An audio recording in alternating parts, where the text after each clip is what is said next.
Muy buenas tardes a todos, bienvenidos. Mi nombre es Arely Galloso Godínez. El día de hoy yo les voy a hablar de un tema súper importante que es la insuficiencia cardíaca. Agradezco mucho la invitación por parte de SCOME y pues nada, vamos a comenzar. Cuando hablamos sobre insuficiencia cardíaca, pues, ¿qué es lo primero que se nos viene a la mente? Que este órgano tan importante no está en las mejores condiciones para cumplir todas las demandas metabólicas que nuestro organismo requiere. Este órgano, el corazón, tiene una función de bomba. ¿Qué quiere decir? Que su acción principal es impulsar la sangre desoxigenada hacia los pulmones para que ahí se oxigene, regresen por las venas pulmonares hacia la aurícula izquierda, pasen al ventrículo izquierdo y a partir de ahí sean expulsados hacia toda la circulación sistémica.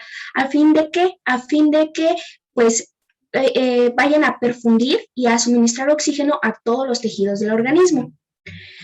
Un doctor muy importante, que seguramente lo conocen, el doctor Guadalajara, decía que en determinado momento se les preguntó a una cantidad de médicos cuál era su definición de insuficiencia cardíaca y todos ellos tenían un concepto totalmente diferente. Pero bueno, nosotros vamos a pasar o vamos a tratar en esta charla de definir a la insuficiencia cardíaca como un síndrome clínico caracterizado por alguna alteración estructural o funcional o también estructural y funcional del corazón que permita o que no, que más bien, que no permita una relajación, una contracción adecuada de este corazón a partir de que con eso no se cumplan las demandas o no se pueda satisfacer las demandas tanto bioenergéticas como de consumo de oxígeno por parte de todos los tejidos. Pero bueno, lo vamos a definir en esta charla basándonos en el concepto que el doctor Guadalajara da. Es una condición en la que el daño estructural difuso de las miofibrillas o una sobrecarga hemodinámica excesiva provoca disminución en la fuerza contráctil del corazón. Por lo tanto, una disminución en la fracción de expulsión y consecuentemente aumenta los volúmenes ventriculares con o sin reducción del gasto cardíaco. Epidemiológicamente, porque es sumamente importante, porque si bien no tenemos datos específicos de México, al menos en Estados Unidos es la causante de la muerte de aproximadamente 50,000 casos en un año. Es la primera causa de internamiento en pacientes mayores de 65 años. Y si bien sabemos que las enfermedades del corazón son la primera causa de mortalidad global, la insuficiencia cardíaca es una o se perfila como una de las principales causas de dicha mortalidad. En México, aproximadamente 2.54 millones de personas viven con insuficiencia cardíaca en México, lo que nos dice que representa un alto costo para su tratamiento y manejo. Bueno, ¿cuáles van a ser las causas de la insuficiencia cardíaca? Tenemos causas cardíacas y causas extracardíacas. Dentro de las causas cardíacas tenemos la cardiopatía isquémica, hipertensión arterial, valvulopatías, cardiopatías, miocardiopatías, alteraciones del ritmo, tumores intracavitarios. Tenemos también las causas extracardíacas, diabetes mellitus, embolia pulmonar, neumopatías, enfermedades de la colágena, síndromes paraneoplásicos. Pero en esta gráfica podemos observar algunas causas de insuficiencia cardíaca aguda descompensada y veamos que tenemos en un 55.8% a la enfermedad arterial coronaria, después de alguna alteración a nivel valvular, con un 22.5%, alteraciones valvulares como alguna estenosis, alguna insuficiencia, y con un 12.3% tenemos las cardiomiopatías. Bueno, en el momento en el que nosotros tratamos de clasificar a la insuficiencia cardíaca, pues vamos a tener distintas maneras de clasificarla. De acuerdo a su presentación en agudo, crónico, crónico agudizado. Agudo, por ejemplo, cuando el paciente tiene un infarto agudo del miocardio y lo lleva a una insuficiencia cardíaca.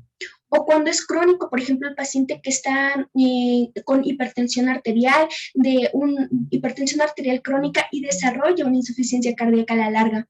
De acuerdo a su etiología isquémica, hipertensiva, tóxica, inflamatoria, reumática, idiopática. De acuerdo a la función ventricular, vamos a ver Que bueno, la función ventricular la vamos a dividir en dos, ¿no? Lo sabemos, sistólica y diastólica.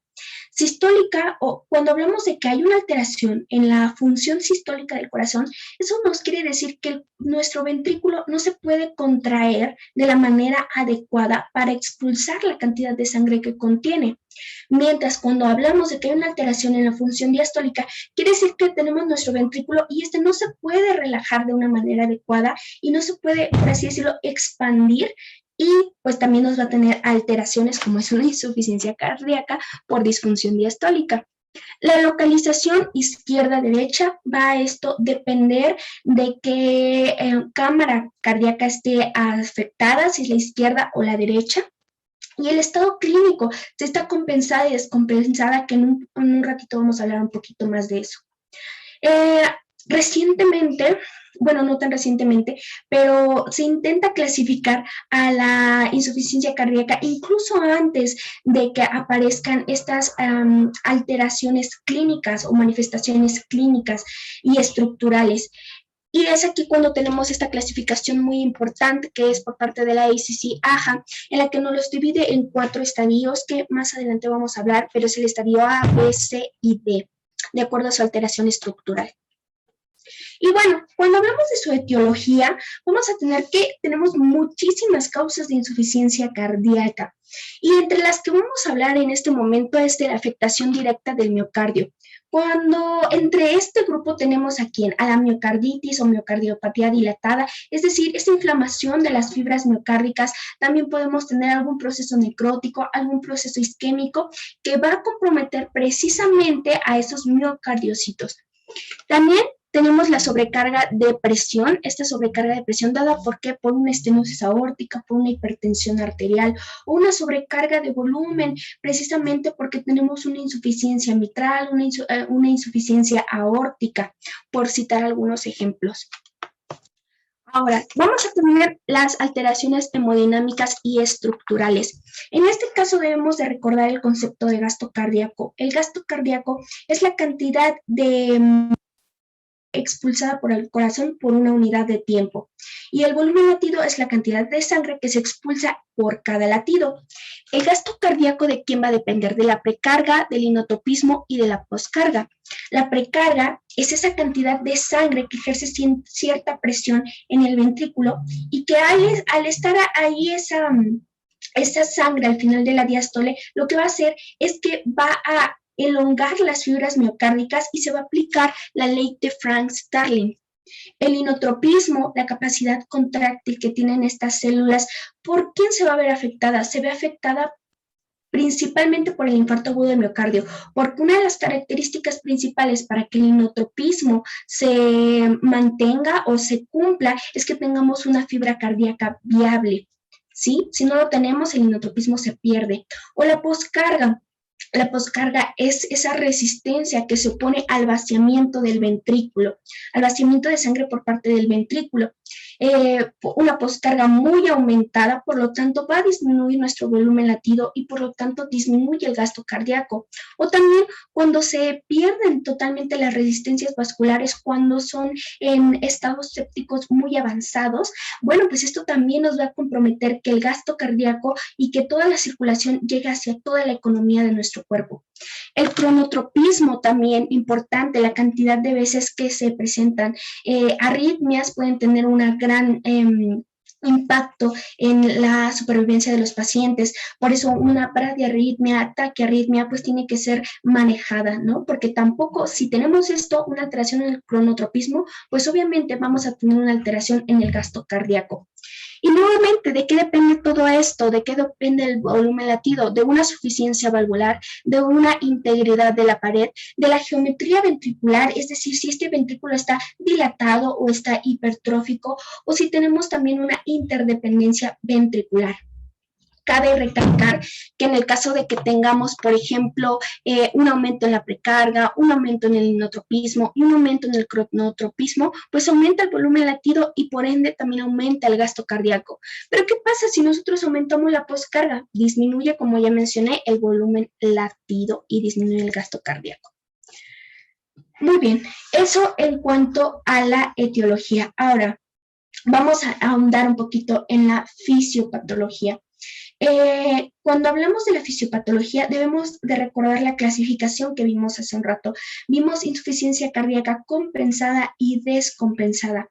Cuando decimos que una insuficiencia cardíaca está descompensada, quiere decir que la fracción de expulsión, el gasto cardíaco, disminuyó.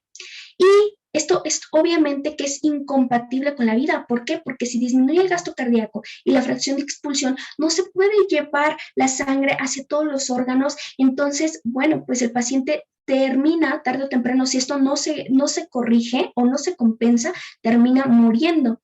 Es ahí cuando entran algunos mecanismos compensadores, todo el sistema neurohumoral, que es, por ejemplo, la activación del sistema simpático, la activación del sistema renina-angiotensina-aldosterona, la secreción de péptidos natriuréticos, todo eso hace que esta insuficiencia cardíaca descompensada se vuelva en una insuficiencia cardíaca compensada, y ahí ya haya algunos cambios, incluso cambios que se denomina remodelado ventricular, como es la hipertrofia. Pero bueno, en este momento vamos a hablar sobre la activación del sistema nervioso simpático. Entonces, quedamos que hay un daño miocárdico o sobrecarga excesiva. Hay una disminución de la fracción de expulsión, una disminución del gasto cardíaco, una disminución de la presión arterial y una disminución de la perfusión tisular. Todo eso es un mecanismo gatillo para que haya una estimulación adrenérgica, es decir, se liberan catecolaminas, adrenalina, noradrenalina. Entonces, ¿estas qué van a hacer? Van a tener un efecto inotrópico y cronotrópico positivo. Entonces, ¿qué van a hacer? Van a aumentar la fuerza de contracción y van a aumentar la cantidad de veces o la frecuencia de veces que el corazón se contrae. Entonces, vamos a aumentar la frecuencia cardíaca y, por ende, se aumenta el gasto cardíaco. ¿Pero qué también hace? Nos condiciona que haya una vasoconstricción periférica. Esa vasoconstricción periférica, ¿qué datos clínicos nos va a dar? Un paciente pálido, diaforético, taquicardia sinusal, por algunos ejemplos. El punto es que, por ejemplo, si esta estimulación adrenérgica se mantiene el tiempo suficiente, hay una estimulación adrenérgica pues persistente, va a haber una redistribución del flujo sanguíneo. Esta redistribución del flujo sanguíneo va obviamente a llevar sangre a los órganos más importantes, cerebro, corazón, y va a ser una vasoconstricción en aquellos órganos que no son tan importantes, por ejemplo, piel, sistema esplácnico y riñón. Muy bien, entonces, como hubo esa redistribución de flujo sanguíneo, nos condiciona que haya una hipoperfusión renal. Y esta hipoperfusión renal hace que se secrete renina, que se secrete angiotensinógeno, que se convierta angiotensina 1 en angiotensina 2, que haya una vasoconstricción periférica, que haya una secreción de aldosterona y que se retenga, por lo tanto, sodio y agua y se excrete potasio. Entonces, de esa manera, bueno, se puede normalizar el gasto cardíaco.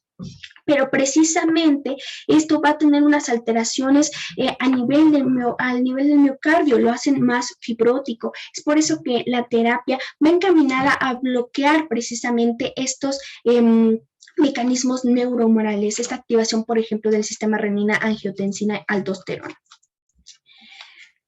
Nos vamos a pasar un poquito para acá.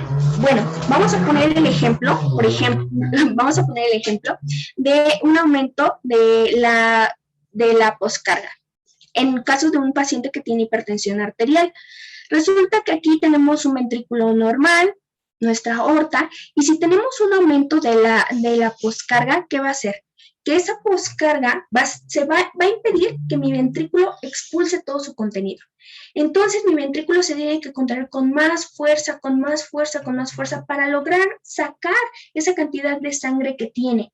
Igual como pasa cuando vamos al gimnasio, si tú estás ejercitando un músculo, pues ¿qué va a hacer? Va a aumentar el volumen de las células. Lo mismo pasa con el miocardio, aumenta el volumen de sus células cardíacas. Entonces, ¿qué pasa? Se hipertrofia, tiene más células, lo cual es muy bueno porque ahora, bueno, no es muy bueno, pero en ese momento, pues sí ayuda porque ya tiene más fuerza de contracción, y ahora sí puede impulsar la sangre y ahora sí no vamos, puede impulsar la sangre y pues mantener la fracción de expulsión que sería la adecuada, ¿no? Pero ¿qué pasa si esto se sigue manteniendo? Si el paciente sigue teniendo ese aumento de la poscarga, pues este se sigue contrayendo y la hipertrofia va aumentando, va aumentando. Entonces, ¿qué vamos a tener? Vamos a tener una cavidad ventricular pequeñita y unas paredes tremendamente gruesas del ventrículo. Aparte, como resulta que va aumentando la masa ventricular, pero no aumenta la circulación coronaria, esta masa ventricular va a necesitar oxígeno y no lo hay, entonces va a aparecer cierto grado de isquemia. Después sigue que aparezca tejido fibrótico y este tejido fibrótico va a tener una gran repercusión. ¿Por qué? Porque no va a permitir que pasen los estímulos eléctricos. Entonces, ¿qué podemos tener? Podemos tener arritmias, podemos tener bloqueos de rama, por poner algunos ejemplos, ¿no? Total, resulta que esto sigue, ¿no? Sigue, y ya el corazón no es, esta hipertrofia no es suficiente, ¿no? Entonces pasa a una hipertrofia inadecuada. Cuando hablamos de una hipertrofia inadecuada es que decimos que fue tanta la poscarga que el ventrículo aumenta el diámetro de su cavidad, pero no hay un incremento adicional en el grosor de sus paredes. Entonces el grosor del miocardio se hace delgadito, la pared se hace delgadita en comparación con el diámetro de su cavidad. Por lo tanto, hay una disminución de la contractilidad, pero la aurícula le sigue enviando sangre a ese ventrículo y entonces, ¿qué va a hacer? Va a aumentar el volumen diastólico final. Este se llena de sangre, aumenta el volumen diastólico final y entonces hay un aumento de la presión diastólica final del ventrículo izquierdo, pero aumenta esa presión de ese ventrículo y retrógradamente también aumenta la presión de la aurícula y también de las venas pulmonares. Entonces, ahí nos da que haya trasudado de líquido a nivel del intersticio, a nivel de los alvéolos, y ahí es cuando ya tenemos manifestaciones como un edema intersticial, un edema alveolar y el paciente que va a tener disnea, ¿ok? Disnea. Pero bueno, resulta que en este momento decimos que tiene si lo traspolamos con otros términos, decimos que en este momento tiene una disfunción sistólica porque el corazón no se puede contraer, mientras que aquí, porque está todo hipertrófico, diríamos que el corazón tiene una disfunción diastólica porque no se puede relajar. Cuando se está relajando una fibra, ya hay otra, que están todas gordas, porque pues crecieron, se hipertrofiaron y no dejan que se relajen unas a otras. Es ahí cuando tenemos una alteración en una disfunción diastólica, Entonces, bueno, resulta que aumentan los volúmenes ventriculares, ¿no? El volumen ventricular. También aumenta el volumen diastólico, aumenta la presión diastólica del ventrículo izquierdo y entonces, como dijimos, aumenta la presión diastólica de la aurícula, aumenta la presión auricular. Entonces, eso hace que se distiendan las fibras, y eso es un mecanismo para que se secrete el factor natriurético. Este péptido natriurético auricular, lo mismo pasa en los ventrículos con el péptido natriurético cerebral. Entonces, ¿qué van a condicionar estos péptidos natriuréticos? Que haya diuresis, que se disminuya la presión diastólica del ventrículo izquierdo, que se disminuyan los volúmenes diastólicos, y en estas condiciones se va a preservar el gasto cardíaco, y también la perfusión tisular sin aumentar excesivamente los volúmenes y presiones diastólicas del corazón. Entonces, eso va a condicionar o va a mantener al corazón con una función suficiente para mantener el gasto cardíaco normal, para mantener la perfusión tisular normal, aunque tengamos una fracción de expulsión reducida, ¿ok? Una fracción de expulsión reducida. Y entonces vamos a ver que más adelante en el diagnóstico va a ser importante o nos va a servir de ayuda la identificación de si tenemos péptidos natriuréticos positivos o no. En el caso del péptido natriurético auricular se han dado cuenta que específicamente en el caso de insuficiencia cardíaca, es cuando más se elevan, incluso aunque otras patologías también puedan elevar estos péptidos, no lo hacen en la misma cantidad que cuando hay una insuficiencia cardíaca. Ok, entonces, a manera de resumen, vamos a hablar de que a manera de resumen, vemos que hay una disminución del gasto cardíaco, hay secreción de catecolaminas porque pues hay esta activación del sistema nervioso simpático, hay una vasoconstricción periférica, hay esta redistribución de flujo, aumenta el cerebro, el corazón, disminuye la piel, territorio esplácnico y riñón, hay una hipoperfusión renal, secreción de renina, secreción de aldosterona, retención de agua y sodio, y entonces, ¿qué vamos a tener el paciente? Oliguria. Pero como hay retención de sodio y de agua, aumenta el retorno venoso, aumenta el volumen diastólico y por eso, según algunos criterios que ahorita vamos a ver, el paciente tiene cardiomegalia. Y bueno, de esta manera aumenta el volumen diastólico y aumenta el gasto cardíaco. Aumenta el gasto cardíaco. Pero bueno, resulta que tenemos esta manera de clasificar a la insuficiencia cardíaca y como son muchos los puntos de vista, deciden clasificarla según la fracción de expulsión. Porque recuerden que el ventrículo, o no sé si lo mencioné, pero el ventrículo no expulsa el 100% de su sangre, expulsa una determinada cantidad, ¿no? Y se queda con otra poca. Pero ¿cómo sacamos la fracción de expulsión? La fracción de expulsión se obtiene por el volumen latido entre el volumen latido, ¿cómo se obtiene? Se saca el volumen diastólico, telediastólico final menos el volumen telesistólico final, ese sería el volumen latido, entre el volumen telediastólico final por 100. Y eso nos va a dar un porcentaje. Y ese porcentaje nos permite clasificar a la insuficiencia cardíaca en 3. Tenemos la insuficiencia cardíaca con fracción de eyección reducida, en los que va a tener una fracción de eyección del ventrículo izquierdo menor a 40%, una que está en término medio, que está entre 40 y 49, tiene que haber signos y síntomas, los péptidos natriuréticos deben de estar en valores elevados, tenemos el péptido natriurético cerebral y también esta porción terminal. Y también vamos a tener que haya algunos criterios adicionales, como alguna alteración estructural a nivel cardíaco o una disfunción diastólica, lo que ya vimos, ¿no? Que el corazoncito no se pueda relajar. O también cuando tenemos una fracción de eyección preservada, en la cual la fracción de expulsión del ventrículo izquierdo esté a más de 50%. ¿En dónde hay más tratamiento? ¿En dónde da más manifestaciones clínicas? Cuando hay una fracción de eyección reducida, ¿ok? Pero aquí también se tienen que cumplir ciertos criterios. El cuadro clínico es sumamente importante, ¿no? Pero cuando pensamos en cuadro clínico, también se nos debe de venir a la mente que tal vez ya son formas tardías de la enfermedad. Cuando un paciente empieza a manifestar este cuadro clínico, pues podríamos pensar que ya es tarde. ¿Por qué? Porque en cuanto a la alteración estructural o la clasificación de la ACC-AHA, inicia en un estadio C a dar manifestaciones clínicas. Entonces, el enfoque o el objetivo sería identificarlos desde que tienen esos factores de riesgo, ¿no? O cuando tienen estadios muy tempranos. Pero bueno, para el cuadro clínico utilizamos estos criterios, ¿no? Es los criterios de Framingham que todos escuchamos, que tenemos los criterios mayores y los criterios menores, nosortopnea o disnea paroxística nocturna, distensión venosa yugular, crepitantes, cardiomegalia en radiografía de tórax, edema agudo pulmonar, un galope o un ritmo de galope. También tenemos el reflujo hepatoyugular, edema maleolar, tos nocturna, disnea de esfuerzo, hepatomegalia, derrame pleural y etcétera.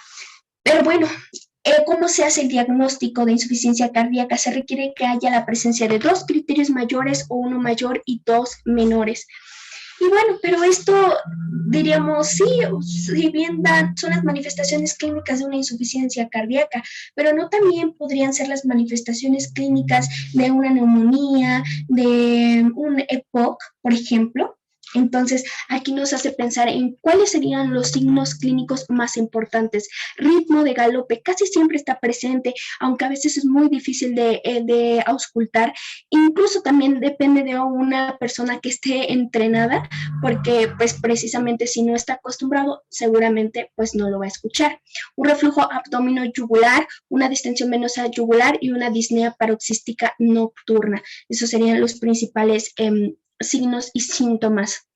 Y aquí tenemos algunos típicos, algunos más específicos, como ya les dije, y menos típicos y menos específicos. Entonces, más específicos, una distensión venosa yugular, un reflujo abdomino yugular también, y el ritmo de galope, y también que haya una lateralización del latido apical.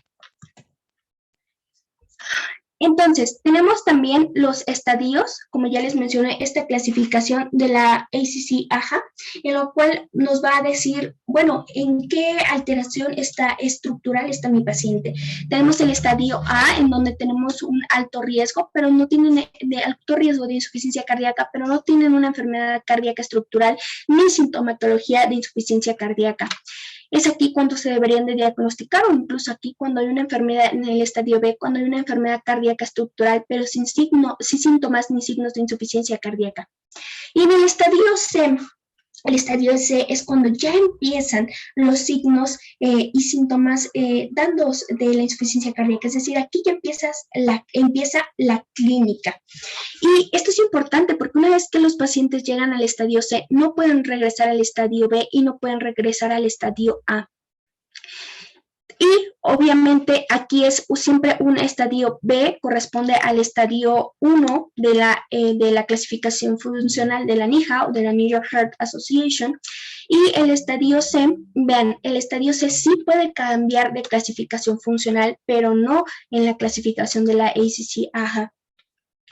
Mientras que el estadio D es una insuficiencia cardíaca refractaria a tratamiento que requiere intervenciones especializadas y que corresponde a una clasificación funcional 4, en la cual es imposible llevar cualquier actividad física sin presentar síntomas de insuficiencia cardíaca o síntomas de insuficiencia cardíaca en el reposo, como pues es la disnea.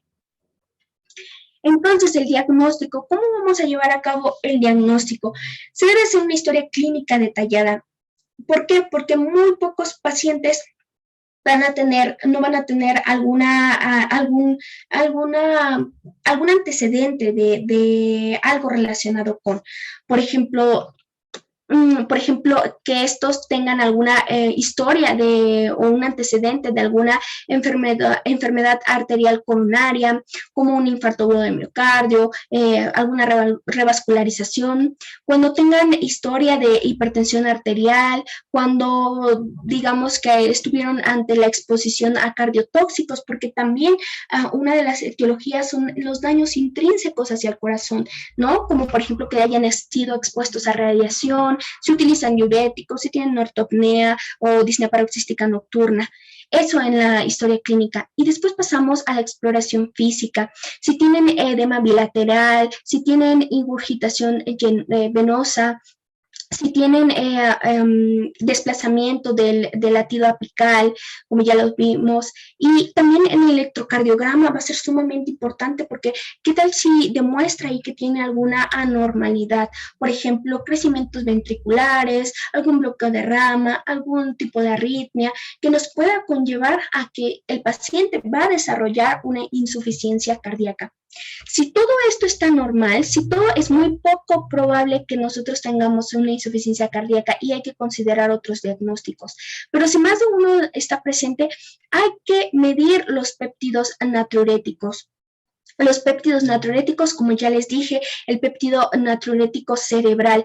Esto es importante porque infrecuentemente los pacientes con insuficiencia cardíaca van a tener péptidos natriuréticos negativos. Entonces, los péptidos natriuréticos nos ayudan a descartar insuficiencia cardíaca, pero el hecho de que estén positivos no establece el diagnóstico, Entonces, por eso aquí vemos que hay otra vía vía en la que los péptidos natriuréticos no se piden y se pasa directamente hacia el ecocardiograma. El ecocardiograma es la técnica de elección para evaluar la función miocárdica, sistólica y diastólica de los ventrículos. ¿Por qué? Porque permite hacer la medición del grosor de las paredes, de la fracción de eyección, de la apertura y cierre de las válvulas, en caso de que se sospeche alguna estenosis, alguna insuficiencia. Entonces, en todo paciente que tú sospeches que tiene insuficiencia cardíaca, el ecocardiograma es obligado. Pero esto en pacientes que tienen una fracción de eyección reducida. ¿Qué pasa con aquellos pacientes en los que se observan indicios de insuficiencia cardíaca con fracción de eyección conservada? Bueno, pues el diagnóstico va a ser demostrar objetivamente la presencia de alguna alteración cardíaca estructural o funcional. Las alteraciones estructurales más importantes son un índice de volumen auricular izquierdo mayor de 34 milímetros por metro cuadrado o un índice de masa del ventrículo izquierdo mayor a 115 gramos sobre metro cuadrado o mayor a 95 gramos sobre metro cuadrado en las mujeres. Y bueno, aquí quiero hacer un pequeño paréntesis porque llevando a cabo ciertas medidas de prevención podemos frenar a que nuestro paciente, por ejemplo, que tenga una hipertensión arterial, progrese hacia una insuficiencia cardíaca. Se dieron cuenta que en un estudio aquellos pacientes que tenían hipertensión arterial de alto riesgo o que estaban pues sí, de alto riesgo, y que aparte tenían una edad mayor a 75 años, el simple hecho de que se manejaran sus presiones por debajo de 120 milímetros de mercurio reducía la probabilidad de que ellos desarrollaran una insuficiencia cardíaca y también fueran pues hospitalizados. Pero bueno, dejando de lado esto, ¿cuál es el tratamiento no farmacológico? Tenemos la actividad física, dieta y tabaquismo. Actividad física, obviamente esto en pacientes estables, el ejercicio aeróbico regular y moderado, porque se han dado cuenta que aumenta o hace o mejora el consumo de oxígeno por parte del miocardio. En cuanto a la dieta, está contraindicada la restricción absoluta de sodio. ¿Por qué? Porque el sodio es sumamente importante para la generación de potenciales de acción, que es lo que se necesita, ¿no? Entonces, pero lo que sí se recomienda que el consumo sea de menos de 6 gramos al día. Y también en cuanto a la dieta, el consumo de líquidos. Obviamente esto hay que revisar si nuestro paciente no tiene congestión pulmonar, no tiene edema. En el caso de que si lo tenga, se sugiere que aproximadamente el paciente consuma 1 litro de agua. Pero en aquellos pacientes que no lo tienen, 1 a 2 litros de agua al día. Y el tabaquismo, ya sea si el paciente está sintomático o asintomático, está completamente contraindicado en cualquiera de sus presentaciones porque precisamente es cardiotóxico, entonces no puede fumar. Y el tratamiento, para terminar, el tratamiento farmacológico de la insuficiencia cardíaca con fracción de eyección reducida tiene los siguientes objetivos: mejorar el estado clínico, la capacidad funcional, la calidad de vida y reducir la mortalidad. Pero ¿qué pasa con el tratamiento en insuficiencia cardíaca con fracción de eyección preservada? Bueno, obviamente ya vimos que la fisiopatología es totalmente heterogénea, ¿no? Es heterogénea. Y lo que pasa con aquellos pacientes que tienen fracción de eyección conservada es que su causa de muerte no va a ser cardiovascular. Entonces, ¿qué se debe de hacer? Se tiene que ir en busca de comorbilidades cardiovasculares y no cardiovasculares, que en caso de haberlas se debe de tratar con intervenciones de las que se haya demostrado que mejoran los síntomas, la calidad de vida y la evolución de los pacientes sin exacerbar la insuficiencia cardíaca. Pero los que sí se van a morir por una alteración cardíaca son aquellos con fracción de eyección reducida y es de los que vamos a hablar. ¿Ok? Entonces, pacientes con fracción de eyección reducida y que esté sintomático. El tratamiento con el que vamos a iniciar son con IECAS. Ok, este es el tratamiento principal, el principal para ellos. Y a pesar de que ellos tienen su acción vasodilatadora, pues el objetivo terapéutico es en bloquear toda estas manifestaciones neurohumorales que ya veíamos, ¿no? Activación del sistema renina, angiotensina, aldosterona. Y bueno, el tratamiento con IECA es dosis bajas y se va aumentando hacia la dosis máxima permitida. ¿Qué pasa? Se tiene que administrar en pacientes que obviamente no existe una contraindicaciones, por ejemplo, una estenosis bilateral de la arteria renal o un antecedente de edema angioneurótico. ¿Ok? Y hay que tener en cuenta, pues, uno de sus principales efectos adversos que ya vimos, que es la tos, ¿no? También tenemos después los beta bloqueadores. Se dice que los beta bloqueadores y los IECA son complementarios y que se deben de instaurar incluso de manera al mismo tiempo, no se pueden instaurar al mismo tiempo. Estos beta bloqueadores, bueno, pues son muy importantes. ¿Por qué? Porque hay una disminución del consumo de oxígeno por parte del miocardio, mejora la función diastólica, disminuye el efecto arritmogénico de las catecolaminas y externalizan los receptores, de tal manera que tenemos unos miocardiocitos mucho más competentes. Pero no todos se pueden utilizar. Los que están indicados es el carvedilol, bisoprolol, succinato de metoprolol y el nebivolol. En pacientes que tienen una insuficiencia cardíaca aguda, obviamente hay que estabilizar primero al paciente y después iniciar con beta bloqueadores, pero con extrema precaución. Si el paciente sigue sintomático y tiene una FEBI menor a 31%, entonces hay que añadir un antagonista de los receptores de mineralocorticoides. Tenemos la espironolactona y la esplerenona. Entonces también hay que ir aumentando las dosis hasta la dosis máxima, que esté obviamente basada en la evidencia. Y entonces en este tipo de pacientes hay que tener cuidado con aquellos que tengan una función renal afectada y obviamente aquellos que tengan el potasio mayor a 5. Si este paciente sigue asintomático, entonces hay que tener en cuenta otros fármacos como la ivabradina. Pero si esto no funciona, si estos síntomas siguen resistentes, hay que considerar entonces sí la administración de digoxina o incluso ya algunas alternativas quirúrgicas como un trasplante cardíaco. Ok, pero, ¿qué tal si nuestro paciente tiene signos y síntomas de congestión? Aquí hay que utilizar diuréticos, pero los diuréticos en las cantidades más bajas posibles y siempre encaminados con el objetivo de mantener la euvolemia de nuestro paciente. Los otros fármacos que les comentaba es un nuevo compuesto que combina un ARA2, valsartán y un inhibidor de neprilicina, sacubitril, o sea, sacubitril-valsartán, y recientemente se ha demostrado superior al IECA en enalapril para reducir el riesgo de muerte y hospitalización por insuficiencia cardíaca. Por lo tanto, se va a recomendar el sacubitril-valsartán para que se sustituyan a los IECA en pacientes ambulatorios con insuficiencia cardíaca y que tengan fracción de eyección reducida, que siguen sintomáticos a pesar de que ya tuvieron un tratamiento médico óptimo. También tenemos los inhibidores del canal IF, como la ivabradina, esta que va a ralentizar la frecuencia cardíaca, ya que inhibe el canal IF en el nódulo sinusal. Por lo tanto, se deben de utilizar en pacientes que tengan ritmo sinusal y una frecuencia cardíaca en reposo mayor a 75 latidos por minuto. Pasamos a la digoxina. Su empleo solamente se acepta en aquellos pacientes que tienen una insuficiencia cardíaca por disfunción sistólica, que cursan con fibrilación auricular o bien, como ya lo vimos hasta el final, enfermos que a pesar de su uso óptimo de reguladores neurohumorales persistan con síntomas de insuficiencia cardíaca. Y obviamente los ARA2 solo se recomiendan como tratamiento alternativo para pacientes que no toleran hilos IECA porque tienen una contraindicación o por sus efectos tan adversos. Entonces, a manera de síntesis, ¿qué es lo que se debe hacer? ¿Cuáles son las recomendaciones? Se recomienda un IECA combinado con un bloqueador beta para pacientes sintomáticos con insuficiencia cardíaca con fracción de eyección reducida para reducir el riesgo de hospitalización por insuficiencia cardíaca y muerte.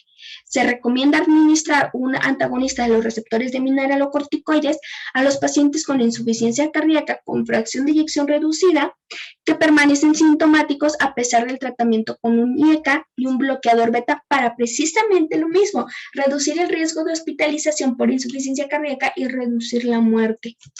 Aquí les dejo unas tablitas con las dosis iniciales de los IECA, de los beta bloqueadores, de los ARA2, de los antagonistas de los receptores de mineralocorticoides y las dosis objetivo.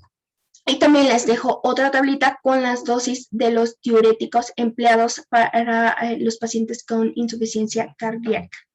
¿Ok? Y bueno, ese es el final de mi charla. Estas fueron la bibliografía utilizada y simplemente quiero terminar diciendo de que hay que romper con la inercia terapéutica, es decir, con que el paciente no se deje su tratamiento, con que el médico no ponga en práctica un tratamiento escalonado, con que no le quiera modificar las dosis y obviamente con el sistema que muchas veces tiene ciertas deficiencias al proveer estos medicamentos hacia la población pues que lo necesita, ¿no? Y vamos encaminados todos a prevenir. Si se detectan los factores de riesgo y se tratan y se manejan y se acompaña al paciente, pues vamos a frenar o vamos a evitar que este paciente progrese hacia una insuficiencia cardíaca y pues en el peor de los casos que los pacientes se mueran, ¿no? Que el paciente muera. Agradezco la atención prestada y espero que esta charla les haya servido. Muchísimas gracias. Excelente ponencia, Are, muchas gracias. A nombre de KMUAH y en conjunto con SCOME, pues agradecemos tu excelente participación y ponencia y esperamos puedas acompañarnos en nuestros próximos eventos. Muchas gracias. Gracias.